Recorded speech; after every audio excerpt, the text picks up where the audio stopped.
우리가 인생을 살다 보면 새로운 삶을 살게 되는 경우들이 있습니다. 일반적으로 삶의 환경이 바뀌게 되면 새로운 삶을 시작하는 경우가 많습니다. 초등학교에 입학을 하거나 중학교에, 고등학교에, 또 대학교에 입학을 하게 되면 이전과는 다른 새로운 삶을 살게 됩니다. 또 이사를 하거나 새로운 직장에 취직을 하거나 또 결혼을 해서 가정을 꾸리는 것 또한 새로운 삶의 시작이라고 할 수 있겠죠. 그러나 가장 의미 있고 가치 있는 새로운 삶은 이러한 외적인 환경의 변화로 인해서 시작되는 것이 아니고, 아무것도 의지할 것이 없는 좌절과 절망, 또 불확실한 미래를 향해 나아가야 하는 그런 두려움과 공포, 또 너무도 부끄러운 실수를 저질렀다는 그런 죄책감과 수치심 가운데에서 다시 회복되어 일어나서 이전과는 전혀 다른 모습으로 내게 주어진 삶을 살아가게 되는 것, 그것이 진정한 의미의 새로운 삶인 것이죠. 그 사람이 오늘 본문의 야곱입니다. 야곱은 교활한 육신의 성향을 가지고 있었다고 지난 시간에 나누었었죠.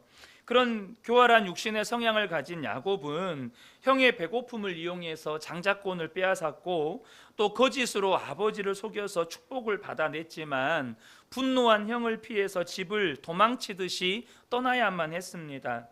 집을 떠난 순간 그는 아버지에게 속한 모든 것을 다 잃어버렸습니다. 한 번도 집을 떠나본 적도 없고 혼자 여행을 해본 적도 없고 무엇보다 부족한 것이 없이 살았던 야곱이 당장 오늘 밤에 잠잘 곳조차 구할 수 없는 그런 신세가 되어버렸습니다. 그 좌절과 절망이 야곱에게는 자신에게 찾아오신 하나님을 만나는 기회가 되었습니다. 그런데 하나님을 만난 야곱은 충격을 받게 돼요. 그동안의 머리로 지식으로만 알았던 하나님을 실제로 만났기 때문입니다. 야곱에게 있어 하나님은 더 이상 할아버지와 아버지의 하나님, 혹은 머리로 지식으로만 알고 있는 하나님이 아니라 나의 하나님, 살아계신 하나님이 되었다는 것입니다. 전 우리 모든 성도님들에게 하나님이 나의 하나님, 살아계신 하나님 되시기를 축복합니다. 오직 하나님을 만난 사람에게만 하나님은 살아계신 나의 하나님이 되시는 거예요. 우리 거기서부터 비로소 진정한 믿음이 시작이 되는 겁니다. 진정한 신앙이 시작이 되는 거예요. 야곱의 생애 처음으로 만난 하나님은 어떤 하나님이십니까? 이 야곱과 하나님과의 만남에서 우리는 특이한 점을 하나 발견할 수 있는데요, 하나님께서 야곱을 꾸짖지 않으셨다는 것입니다. 예수를 믿는다고 하지만 하나님 앞에 서게 되는 것을 두려워하는 분들이 의외로 많습니다. 여러분, 오늘 밤 당장 하나님 앞에 서셔도 괜찮습니까? 왜 아무도 대답을 안 하세요? 오늘 밤 당장 여러분 하나님 앞에 서셔도 여러분 괜찮습니까? 많은 분들이 예수님을 믿지만 당장 하나님 앞에 선다라고 할 때 일말의 두려움이 있어요. 그 이유는 무엇입니까? 자신의 삶의 과오와 이 실수들에 대해서 하나님께 야단 맞을 것에 대한 두려움이 있기 때문입니다. 자신이 생각해도 하나님께 야단 맞을 짓을 많이 한 거예요. 그러니까 하나님 앞에 서는 게 두려운 거죠. 여러분, 야곱도 그런 생각을 가지고 있었을 거예요. 왜 아니겠습니까? 그의 교활한 육신의 성향 때문에 형의 배고픔을 이용해서 장자권을 빼앗았고 거짓으로 아버지를 속여서 축복을 받아냈어요. 그로 인해서 형을 피해서 이렇게 집을 도망치듯이 떠나야만 했던 야곱의 마음속에는 두려움도 있고 죄책감도 있고 수치심도 있고 앞날에 대한 공포심도 있고 그런 마음을 가지고 있단 말이에요. 그런데 그날 밤에 하나님이 야곱에게 나타나셨어요. 그런데 그 하나님이 야곱에게 하신 말씀은 꾸지람이나 정죄나 심판의 말씀이 아니었습니다. 그런 야곱을 위로하시고 야곱에게 축복하시고 꿈을 심어 주셨다는 거예요. 저는 우리 모든 성도님들이 이런 하나님을 계속해서 만나가시기를 축복합니다. 하나님은요, 우리를 사랑하는데 한계가 없어요. 하나님의 사랑에는 끝이 없습니다. 여러분, 사람의 사랑은 한계가 있어요. 부모조차도 자녀를 사랑하지만 자녀가 미울 때가 있고 그 자녀가 사랑이 안 될 때가 있어요. 부모는 그렇습니다. 인간이기 때문에. 그런데 하나님의 사랑에는 한계가 없어요. 심지어 우리가 죄인이었을 때, 우리가 실패의 자리에 있을 때 여전히 우리를 사랑하시는 분이 하나님이십니다. 로마서 5장 8절입니다. 우리가 아직 죄인 되었을 때에 그리스도께서 우리를 위하여 죽으심으로 하나님께서 우리에 대한 자기의 사랑을 확증하셨느니라. 여러분, 우리가 이쁜 짓 할 때만 하나님이 사랑하신다면 하나님의 사랑에는 말씀과 달리 한계가 있는 거예요. 뭐죠? 미운 짓 하면 사랑이 안 되는 한계, 나쁜 짓 하고 죄 지으면 사랑이 안 되는 한계가 있는 거예요. 그런데 하나님은 우리가 죄인이었을 때, 우리가 실수하고 실패하고 하나님이 하지 말란 짓을 하고 있는 그때에도 여전히 하나님의 사랑에는 포기가 없다는 것입니다. 그래서 여러분, 하나님은요, 다 아시면서도 속아주시고 다 보고 계시면서도 잠잠히 기다려주시고 우리의 모든 실수를 다 덮어주시고 여전히 축복하시고 꿈을 주시는 분이 하나님이시라는 거예요. 야곱이 그렇게 실수했고 교활하게 형의 장자권 빼앗고 아버지를 속여서 축복까지 받아냈지만 그런 야곱을 축복하시고 야곱에게 꿈을 심어주시는 분이 하나님이시라는 것입니다. 야곱이 그 하나님을 만났어요.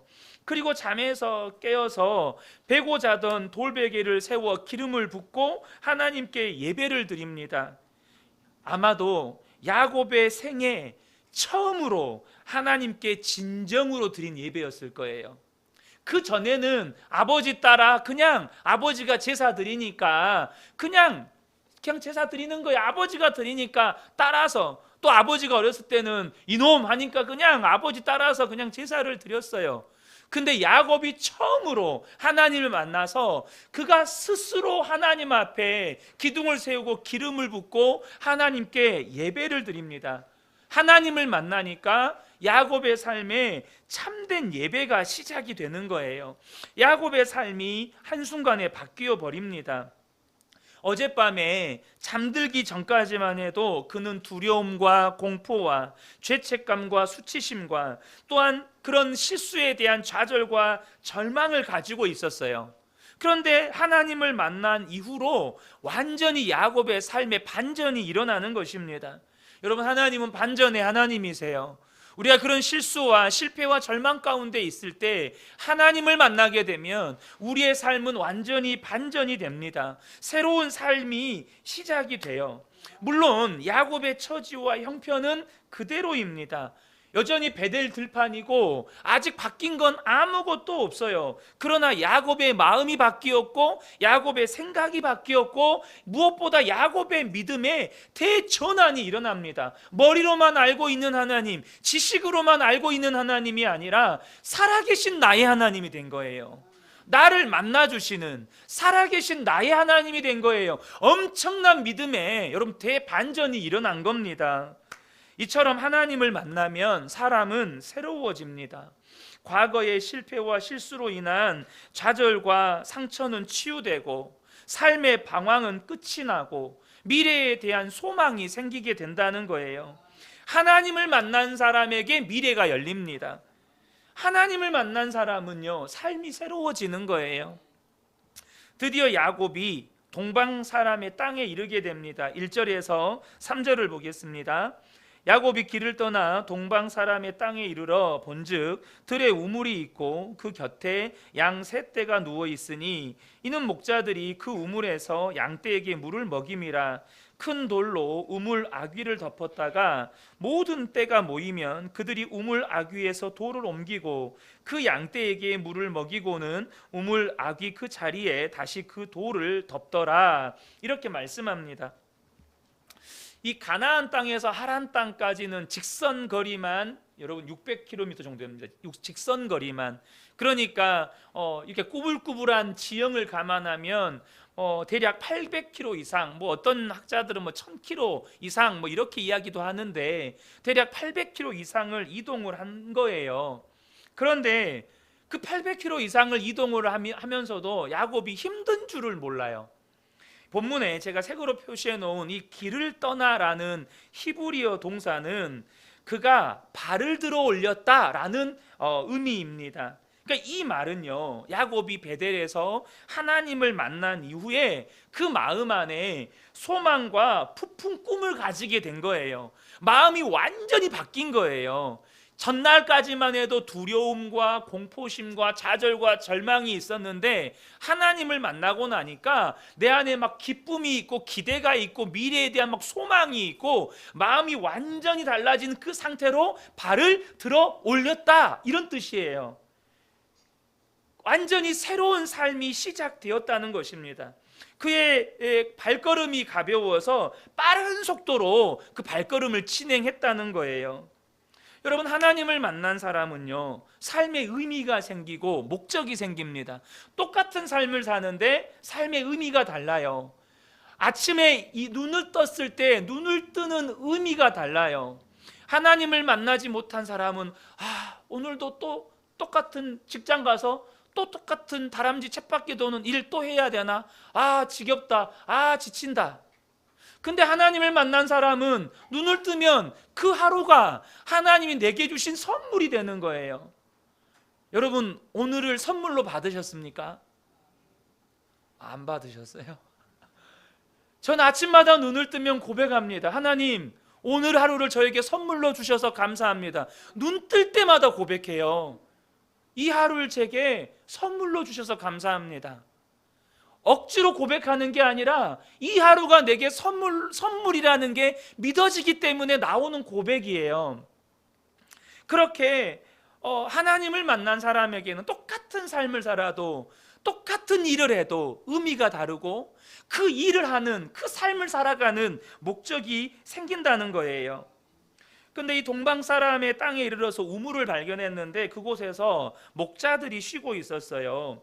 이 고대 근동 사회에서 물이 귀한 지역에서는요, 물이 부족하잖아요. 그래서 이 우물을 파면 그 지역에 있는 목자들이 공평하게 물을 분배하기 위해서 또 이 물을 평상시에는 큰 돌로 덮어두는데 이 약속한, 그러니까 그렇게 조약을 맺은 목자들이 다 모여야만 그 물을 덮고 있는 돌을 옮기고 양떼들에게 물을 먹이고 다시 돌을 덮는 그런 풍습이 있었습니다. 그러니까 그런 문화가 있었어요. 그러니까 이 사람들은 지금 뭐 하고 있는 거예요? 자기들과 조약을 맺은 다른 목자들이 그 우물에 올 때까지 기다리고 있는 거예요. 그래서 지금 양떼들에게 물을 먹이지 못하고 기다리고 있었습니다. 야곱은 하나님을 만나기 전까지는 자기 인생이 너무 비참했어요. 그러나 이제는 하나님이 주신 위로와 축복과 꿈 때문에 새로운 삶을 살기 시작합니다. 하나님의 약속과 축복 때문에 앞날을 기대하기 시작해요. 내 미래는 하나님이 축복하신 대로 될 것이다. 하나님이 약속하신 대로 될 것이다. 생각이 바뀌는 거예요. 믿음이 바뀌는 것입니다. 그렇게 기쁨과 기대와 믿음이 충만한 가운데에서 이 목자들을 만난 거예요. 4절부터 6절을 보겠습니다. 야곱이 그들에게 이르되 내 형제여 어디서 왔느냐? 그들이 이르되 하란에서 왔노라. 야곱이 그들에게 이르되 너희가 나홀의 손자 라반을 아느냐? 그들이 이르되 아노라. 야곱이 그들에게 이르되 그가 평안하냐? 이르되 평안하니라. 그의 딸 라헬이 지금 양을 몰고 오느니라. 여러분, 그런 기대와 부푼 꿈을 가지고 동방 사람의 땅에 이르러서 목자들을 우물가에서 만났을 때 그 목자들에게 야곱이 질문을 합니다. 내 형제여 어디서 왔느냐? 그렇게 질문을 하니까 놀라운 답변이 들어와요. 어디서 왔대요? 하란에서 왔다는 거예요. 근데 지금 야곱이 어디를 향해서 가고 있죠? 하란을 향해서 가고 있는데 하란에서 온 목자들을 만난 거예요. 얼마나 야곱의 마음에 이게 막 깜짝 놀라고 뭐 기대가 되고 막 신이 나겠어요. 그래서 그런 흥분한 상태에서 지금 또 물어봅니다. 그러면 너희가 나홀의 손자 라반을 아느냐? 그 또 대답이 들려와요. 우리가 잘 안다. 라반도 아냐 물어보니까 라반을 너무 잘 안다는 거예요. 점점점 기대감이 커지는 거죠. 그 속에 올라오는 흥분을 감출 길이 없는 거예요. 야곱이 어떤 생각을 했을까요? 베델에서 만난 하나님이 나를 지금 인도해 주고 계시는구나. 그 대화 속에서 야곱이 이걸 확인하는 거예요. 베델에서 나를 만나 주신 하나님이 나의 삶을 인도해 주시는구나. 야곱이 주저하지 않고 또 물어봅니다. 그가 평안하냐? 왜 물어보죠? 지금 삼촌 라반의 집에 가고 있는데 만약에 그의 집안 형편이 안 좋거나 혹은 삼촌이 죽었으면 완전 문제가 생기는 거잖아요. 근데 그래서 물어보는 거죠. 근데 그가 평안하대요. 그 집이 지금 평안하다는 거예요. 얼마나 잘된 일이에요. 지금 삼촌 집에서 이제 자기 몸을 의탁하고 살아야 되는데 그 집이 평안하다니까 부담 없이 갈 수 있는 거죠. 그런데 이 목자들이 한 가지 더 놀라운 소식을 알려줍니다. 어떤 소식이요? 그의 딸 라헬이 지금 양을 몰고 오느니라. 야곱이 얼마나 기분이 좋았겠어요? 얼마나 지금 흥분됐겠어요? 왜 그럴까요? 하나님을 만나고 난 이후에 지금 아버지 이삭이 들려주었던, 아버지가 어떤 이야기를 들려주었을까요? 바로 그의 할아버지 아브라함이 갈대아 우르를 떠나서 가나안에 이르기까지 하나님께서 너희 할아버지를 이렇게 인도해 주셨단다. 마찬가지로 할아버지의 종을 이 하란 땅에 보냈을 때 하나님께서 그 종으로 하여금 너의 어머니 리브가를 만나게 해주셨고 그 리브가를 그 하란 땅에서 가나안 땅까지 인도하셔서 나와 맺어지게 해서 너와 너의 엄마 아빠가 되게 했단다. 하나님이 그렇게 인도해 주셨다는 걸 어렸을 때부터 듣지 않았겠어요? 그런데 야곱에게는 그건 할아버지가 만난 하나님이에요. 아버지가 만난 하나님이라고요. 할아버지를 인도하신 하나님이었고 아버지를 인도하신 하나님이었어요. 그런데 지금 뭘 경험하는 거예요? 할아버지를 인도하시고 아버지를 인도하신 하나님이 그 하나님이 베델에서 자기를 만나 주셨고 그 베델 땅에서 이 하란 땅까지 자기를 인도해 가시는 은혜를 실제적으로 경험하고 있는 거예요. 그러니까 더 이상 하나님은 머리로만 아는 하나님이 아니고 말씀에 기록된 그 하나님을 자신의 삶 속에서 실제로 경험하는 거예요. 그때는 기록된 말씀이 없었죠. 전해지는 말씀, 아버지의 입술을 통해서 전해진 그 말씀 속에 있는 하나님을 자신의 삶 속에서 실제로 경험하고 있는 거예요. 사랑하는 성도 여러분, 하나님은 이처럼 이 말씀에 기록된 하나님을 내 삶 속에서 실제로 만나가고 경험해가는 거예요.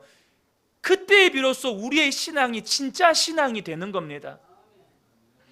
우리는 놀랍게도 그렇게 하나님을 만나고 하나님이 인도하시는 이 새로운 삶을 경험하고 있는 야곱에게서 마음의 여유를 보게 됩니다. 마음의 여유. 7절을 보면 야곱이 이르되 해가 아직 높은즉 가축 모일 때가 아니니 양에게 물을 먹이고 가서 풀을 뜯게 하라. 이렇게 지금 목자들에게 말을 합니다. 아직 다른 목자들이 모일 때가 아니다. 그러니까 너희들끼리 먼저 돌 옮기고 양떼에게 물을 먹이고 풀 뜯게 해라. 이 이야기를 하는 거예요.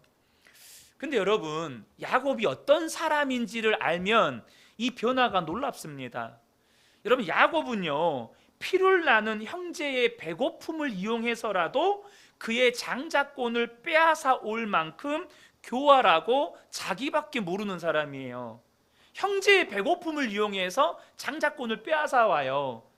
거짓말로 아버지를 속여서 이렇게 축복을 받아내는 그런 이기적인 사람이에요. 그런데 그렇게 오로지 자기밖에 모르던 야곱이 지금 목자들에게 하는 말이 지금 가축 모일 때가 아니니 먼저 물 먹이고 풀 뜯게 해라 라고 충고를 해요. 다시 말하면 야곱의 마음이 다른 사람을 돌아볼 수 있을 만큼 마음의 여유가 생겼다는 겁니다. 야곱의 마음의 시선이 늘 자기에만 머물러 있었는데 주변 사람을 돌아볼 수 있는 이타적인 시선으로 바뀌었다는 거예요. 쉽게 말하면 하나님의 마음을 갖게 됐다는 거예요. 다른 사람의 필요, 다른 사람의 고충을 돌아볼 줄 아는 그런 사람이 되었다는 겁니다. 저는 우리 모든 성도님들이 이처럼 하나님을 만나게 되고 마음에 여유가 생기고 다른 사람을 볼 수 있는 주님의 마음과 주님의 시선이 생겨서 다른 이웃들을 돌아볼 줄 아는 복된 분들 되시기를 축복합니다. 그 사람이 하나님의 마음을 가진 사람입니다. 하나님을 만난다는 것은 이처럼 인생을 바꿔놓는 것이에요. 사람은 결코 상황이 바뀌어서 새로운 삶을 사는 게 아닙니다. 하나님을 만나고 내가 변해야 새로운 삶을 살게 되는 거예요. 그러므로 여러분, 상황이 바뀌기를 구하지 마세요. 상황이 바뀌어도 내가 바뀌지 않으면 바뀐 상황은 내게 복이 되지 않습니다. 내가 변화되지 않는 이상 상황이 아무리 좋아도 상황은 절대 내게 복이 되지 않습니다. 내가 변해야 여러분 어떤 상황도 내게 복이 되는 거예요.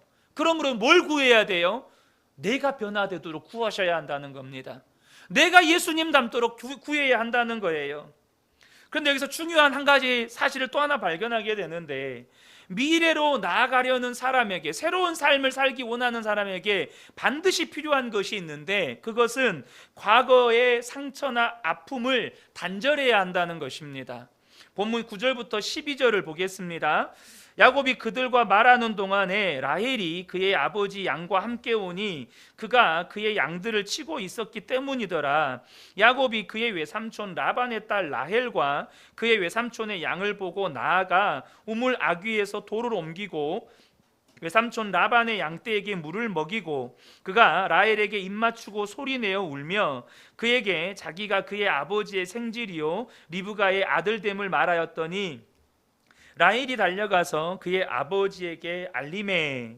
여기 보시면 야곱의 완전히 변화된 모습들이 생생하게 묘사되어 있어요. 자기밖에 모르고 그렇게 이기적이고 교활하던 사람이 그래서 결국 육신적인 성향으로 인해서 실수하게 되고 또 그래서 두려움과 공포와 좌절감과 이런 수치심을 가지고 있었던 그가 미래에 대한 기대와 소망을 품고 삶의 의미와 목적이 생기게 되고 마음에 여유를 갖게 되고 주님의 시선으로 다른 사람들을 돌아볼 줄 아는 그런 사람이 돼요. 뭘 말하는 거죠? 과거로부터 해방이 되었다는 거예요.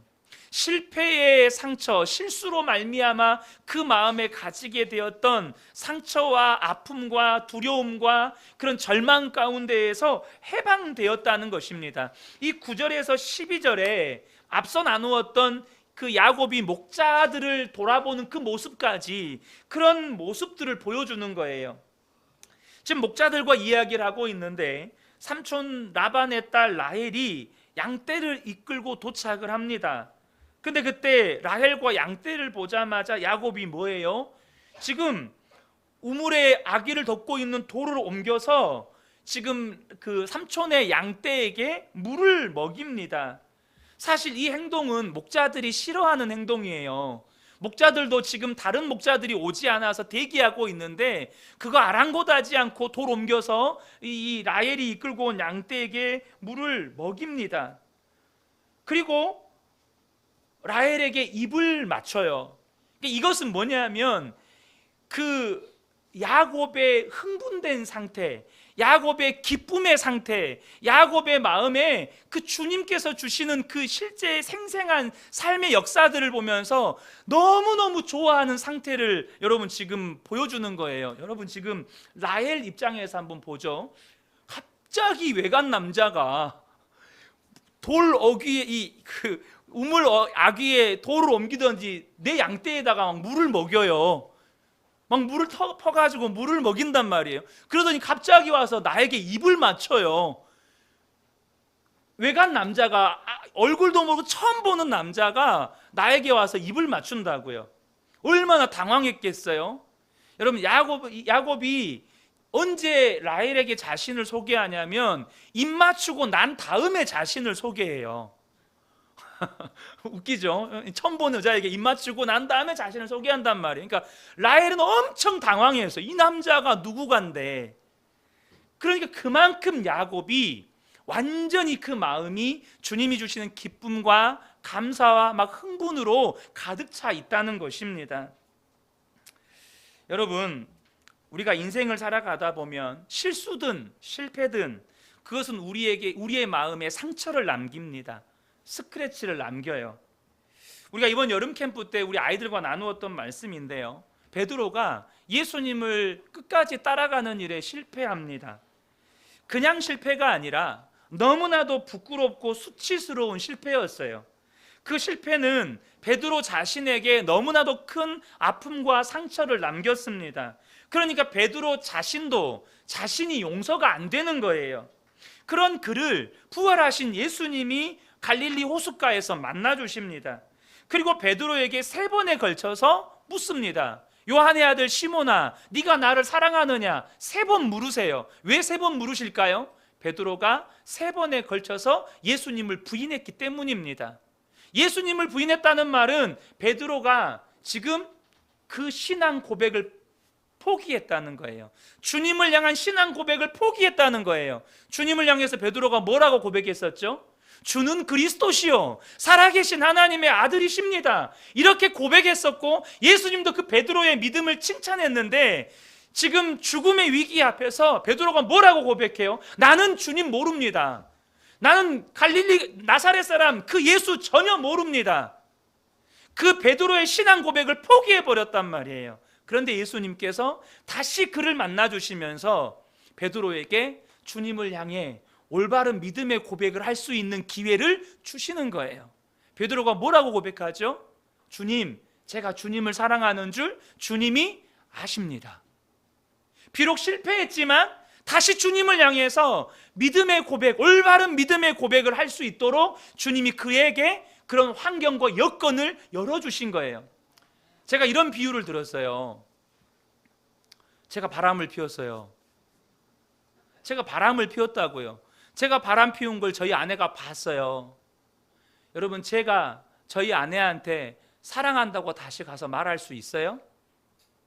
못해요. 저희 아내만 저에게 제가 다시금 용서를 구하고 사랑한다고 말할 수 있는 기회를 줄 수 있어요. 베드로는 예수님이 베드로를 만나 주시지 않았다면 베드로는 절대 주님 앞에 나와서 자신의 믿음과 사랑을 고백할 수 없어요. 예수님이 그래서 베드로를 만나 주신 거예요. 중요한 사실은 부활하신 예수님을 만난 베드로는 과거의 실패와 아픔과 고통과 그 수치와 죄책감에서 해방됐다는 거예요.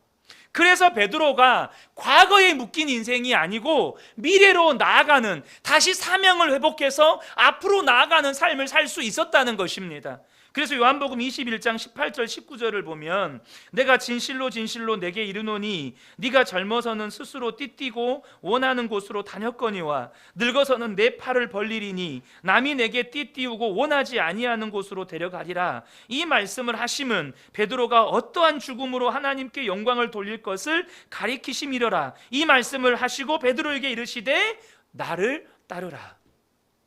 베드로는 부활하신 주님을 만나기 전까지 그 실패의 상처, 그 과거의 아픔에 묶여 있었어요. 앞으로 나아가지를 못했습니다. 그런데 주님을 만난 후에 과거의 모든 실패의 상처와 아픔을 단절하고 주님이 부르신 사명의 자리로 그 미래로 나아갈 수 있게 된 거예요. 지금 야곱이 그렇다는 것입니다. 베델에서 하나님을 만나니까 그 실수와 실패의 상처와 아픔을 끊어버리고 이제 앞으로 나아갈 수 있는 사람이 되었다는 거예요. 그렇게 야곱은 라헬에게 입을 맞추고 나서 자신을 소개합니다. 라헬은 갑자기 만나게 된 이 나그네 야곱이 자신과 사촌지간이라는 것을 알게 되고 라반에게 뛰어가서 알립니다. 13절 14절을 보면 라반이 그의 생질 야곱의 소식을 듣고 달려와서 그를 영접하여 안고 입맞추며 자기 집으로 인도하여 드리니 야곱이 자기의 모든 일을 라반에게 말하매 라반이 이르되 너는 참으로 내 혈육이로다 하였더라. 야곱이 한 달을 그와 함께 거주하더니 삼촌 라반을 만난 야곱은 서로 끌어안고 아버지 어머니 소식을 전하고 여기까지 이르게 된 모든 이 일들을 전하면서 만남의 기쁨을 나눕니다. 그런데 이 본문을 보면 야곱이 삼촌 라반의 집에 한 달을 거주하게 되었다라고 이 말미에 기록을 하고 있어요. 이것은 이후에 벌어질 새로운 일이 벌어질 것을 암시하는 복선입니다. 비록 삼촌의 집이지만 여러분 그렇죠? 야곱 한 사람이 집에 머무는 것 자체가 삼촌의 집에는 피해를 주는 일입니다. 당장 밥상 위에 밥 한 그릇이 더 올라와야 되고 야곱이 머물 방을 내줘야 합니다.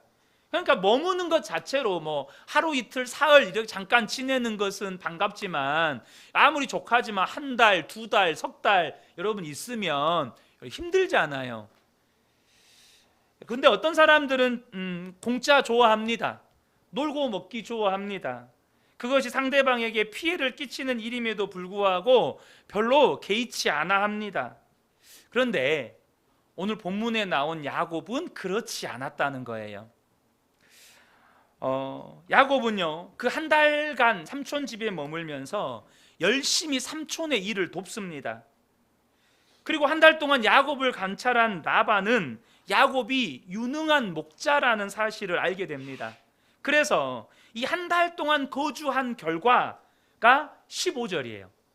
한 달 동안 함께 거주한 결과가 15절이에요. 15절을 보면 라반이 야곱에게 고용계약을 맺자고 지금 권유를 합니다. 15절 보면 라반이 야곱에게 이르되 내가 비록 내 생질이나 어찌 그저 내 일을 하겠느냐? 어찌 품삯 없이 일을 하겠냐? 내 품삯을 어떻게 할지 내게 말하라. 그러니까 야곱이 한 달 동안 머물면서 어쨌다는 거예요? 놀고 먹지 않았다는 것입니다. 놀고 먹지 않았다는 거예요. 근데 여러분 야곱은 원래 이런 사람이 아니에요. 이런 사람이 아닙니다. 자기가 원하는 것이 있으면 상대방의 약점을 이용해서도 혹은 아버지를 속여서라도 취하는 사람이에요. 근데 야곱이 달라진 거예요. 아무런 대가도 받지 않고 한 달 동안 열심히 삼촌의 일을 도왔다는 거예요. 그런 야곱의 모습을 좋게 본 라반이 야곱을 자기 집에 계속 머물게 하는 게 자기에게 이익이 될 것 같은 거예요. 라반이 또 야곱 못지않은 좀 사기꾼이잖아요. 그러니까 왜 야곱을 자기 집에 머물게 하고 싶겠어요? 야곱이 이 집에 머무는 게 자기에게 유익인 거예요. 너무너무 열심히 일을 하니까. 여러분 야곱이 왜 이렇게 변했을까요? 이유는 한 가지예요. 한 가지 사건밖에 없어요.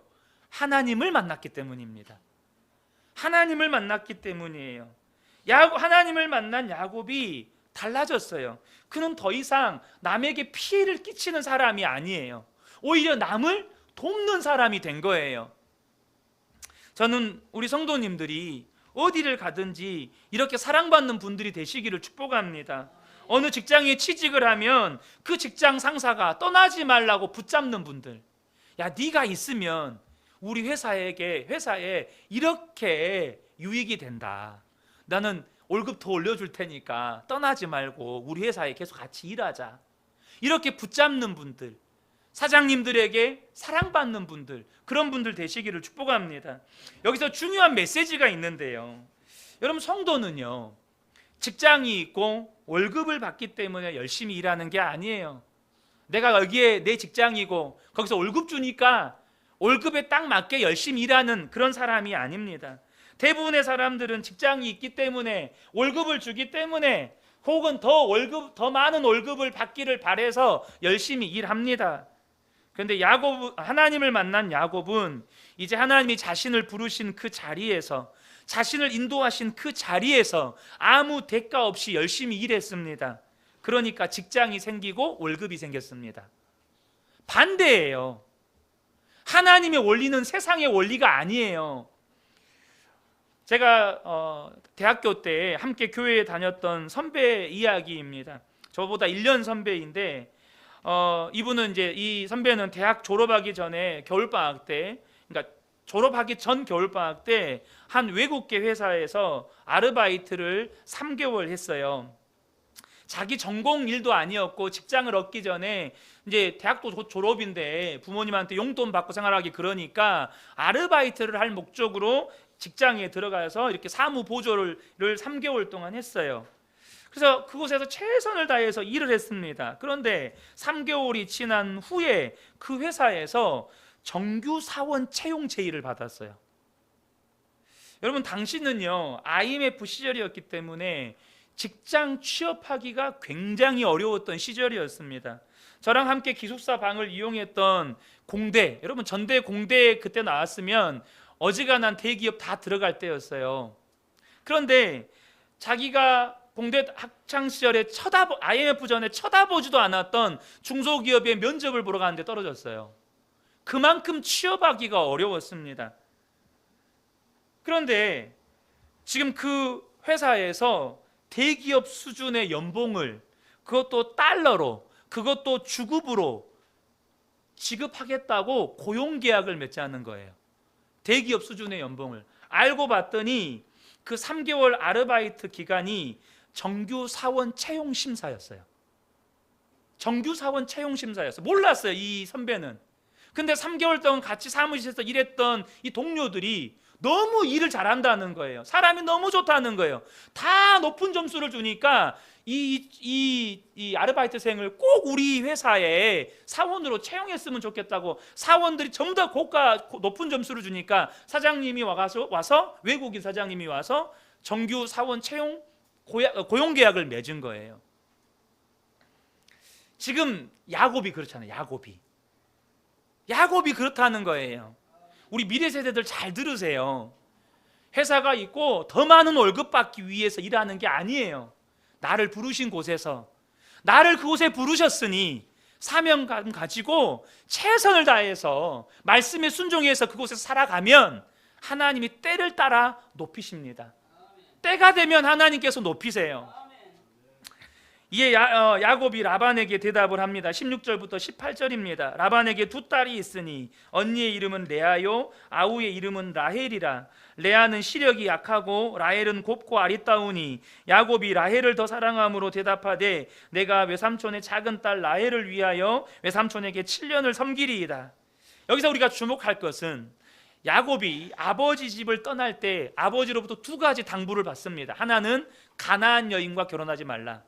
두 번째는 삼촌 라반의 집에서 그들의 딸들 중에 여인을 취해서 결혼해라. 그러니까 믿음의 가정을 꾸려라. 이 당부를 받아요. 야곱은 아버지의 당부를 잊지 않았습니다. 믿음의 가정을 이루어야 한다는 그 말씀을 잊지 않았어요. 그래서 라헬을 사랑했기 때문에 라헬과 결혼할 것을 요구합니다. 우리는 여기서 야곱의 변화를 또 발견하게 됩니다. 그는 보수를 원하지 않고 사랑을 원했다는 것입니다.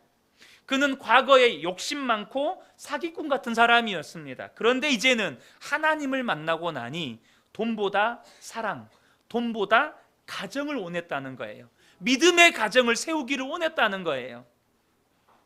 그래서 그 사랑을 위해, 믿음의 가정을 위해 7년을 무보수로 일을 합니다. 믿음의 가정을 세우기 위해서 7년을 무보수로 일했다. 여러분 어떻습니까? 여러분은 믿음의 가정을 세우기 위해서 어떤 수고를 하셨습니까? 이건 굉장히 중요한 믿음의 도전입니다. 믿음의 가정을 세우기 위해서는 이러한 믿음의 결단과 헌신이 우리에게 필요하다는 거예요. 19절 20절에 라반이 이르되 그를 내게 주는 것이 타인에게 주는 것보다 나으니 나와 함께 있으라. 야곱이 라헬을 위하여 7년 동안 라반을 섬겼으나 그가 사랑하는 까닭에 7년을 며칠같이 여겼더라. 라헬을 사랑했던 야곱은 7년을 며칠처럼 여겼습니다. 또 하나의 중요한 메시지를 우리에게 줍니다. 여러분, 사랑하면 기다림이 쉽습니다. 사랑하면 여러분 인내하게 돼요. 사랑하게 되면 여러분 다른 사람에 대해서 기다려줍니다. 다른 사람에 대해서 인내해 줍니다.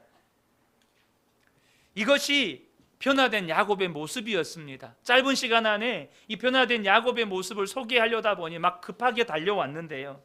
여러분 기억하시면 좋겠습니다. 사람은 환경이 바뀐다고 새로운 삶을 사는 게 아닙니다. 사람은 내가 하나님을 만나야 변화되고 새로운 삶을 살게 되는 것입니다. 우리가 삶이 새로울 수 있는 것은 내가 그토록 바라는 무언가가 이루어지면 일어나는 일이 아니에요. 하나님을 만날 때, 하나님을 만나서 내가 변화될 때 이전과 똑같은 삶을 살지라도 우리의 삶은 전혀 새로운 의미와 가치를 가지게 되고 삶의 목적이 생기는 것입니다.